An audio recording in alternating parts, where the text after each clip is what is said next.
پیر و مرشد حضرت مولانا پیر ذوالفقار احمد نقشبندی صاحب حفظ اللہ تعالی نے بہت ہی مختصر مگر جامع حدیث مبارکہ ذکر کی، جس میں 3 انتہائی اہم باتوں کا تذکرہ ہے۔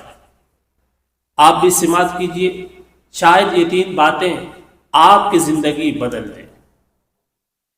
پہلی بات، جو آدمی مال میں سے اللہ کی راہ میں صدقہ کرتا ہے، اس کے بدلے اللہ تبارک و تعالی اس کے مال میں برکت عطا کر دیتا ہے۔ اگر آپ چاہتے ہیں کہ آپ کے مال میں اللہ تعالیٰ برکت پیدا کرے تو اپنے مال سے صدقہ کیجیے۔ دوسری بات جو حدیث مبارکہ میں ذکر ہے وہ یہ ہے کہ جو بندہ اللہ کے لیے کسی دوسرے کو معاف کر دیتا ہے، یہ ہمارے معاشرے میں بہت کم ہے کہ ہم کسی کو معاف کر دیں۔ لوگ معافی مانگتے ہیں لیکن ہم معاف کرنے کے لیے تیار نہیں ہوتے۔ تو آقا کریم نے کیا فرمایا کہ جو بندہ اللہ کے لیے کسی دوسرے کو معاف کر دیتا ہے، اللہ تعالیٰ اس کے بدلے اس کی عزت میں اضافہ کر دیتا ہے۔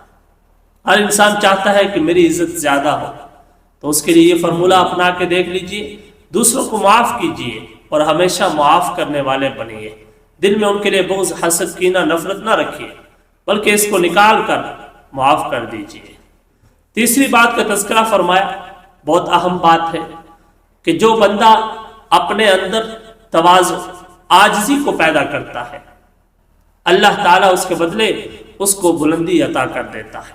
آج انسان چاہتا ہے کہ میرا مقام بلند ہو، میری شان بلند ہو، تو اس کے لیے عاجزی اختیار کرنی ہوگی، اور عاجزی اختیار کریں گے تو اللہ تعالیٰ آپ کی عزت، آپ کی شان، آپ کی عظمت کو بلند کر دے گا۔